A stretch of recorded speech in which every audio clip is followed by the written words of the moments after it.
हम देख रहे हैं सब्जेक्ट पर्यावरण और पर्यावरण का टॉपिक ग्रीन हाउस गैसें। कौन कौन सी ग्रीन हाउस गैसें? एक तो है CO2, दूसरी है मीथेन, तीसरी है नाइट्रोजन ऑक्साइड, चौथी है हाइड्रोफ्लोरोकार्बन, पांचवी है परफ्लोरोकार्बन और छठी है सल्फर हेक्साक्लोराइड।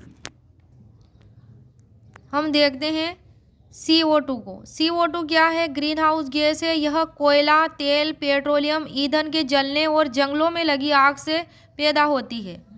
मीथेन, जिसे हम CH4 कहते हैं, यह तेल के रिसने और पशुपालन आदि से पैदा होती है। नाइट्रोजन ऑक्साइड, जिसे हम N2O कहते हैं, यह खेतों से और ईंधन के जलने पर निकलती है। किससे? खेतों से और ईंधन के जलने पर निकलती है नाइट्रोजन ऑक्साइड। नेक्स्ट है हाइड्रोफ्लोरोकार्बन, जिसे हम HFCs कहते हैं। यह औद्योगिक क्रियाओं के द्वारा उत्पन्न अवशिष्ट पदार्थों द्वारा निकलती है। पांचवी है परफ्लोरोकार्बन, जिसे PFCs कहते हैं। यह एल्यूमिनियम युक्त इलेक्ट्रॉनिक्स पदार्थों द्वारा उत्पन्न होती है। और नेक्स्ट है सल्फर हेक्साफ्लोराइड, जिसे SDX, सल्फर हेक्साफ्लोराइड जिसे SDX कहते हैं। यह गंधयुक्त ईंधन का दहन जो अम्लीय वर्षा का कारण बनता है, उससे यह उत्पन्न होती है। ग्रीन हाउस प्रभाव उत्पन्न करने की क्षमता क्लोरोफ्लोरोकार्बन में सर्वाधिक है। किस में है?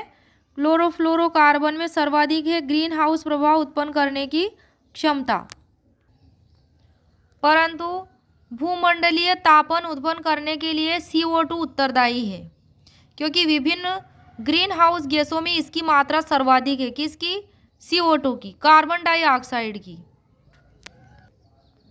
ग्रीन हाउस प्रभाव उत्पन्न करने की क्षमता वो तो है क्लोरोफ्लोरोकार्बन में सर्वाधिक, लेकिन भूमंडलीय तापन उत्पन्न करने के लिए CO2 उत्तरदायी है। ग्रीन हाउस गैसों में किसकी मात्रा सर्वाधिक है? CO2 की। यह एक भारी गैस है। कौन सी गैस है? CO2 एक भारी गैस है। पार्थिव विकिरण के लिए वायुमंडल की अपारगम्यता को बढ़ाता है। कौन? CO2 जो है क्या है? पार्थिव विकिरण के लिए वायुमंडल की अपारगम्यता को बढ़ाता है। इससे अपारगम्यता से क्या होता है कि इससे ऊर्जा ऊष्मा पृथ्वी के वातावरण में प्रवेश तो करती है, परंतु बाहर नहीं जा पाती, जिसके कारण ग्रीन हाउस प्रभाव उत्पन्न होते हैं और तापमान में वृद्धि देखी जा सकती है।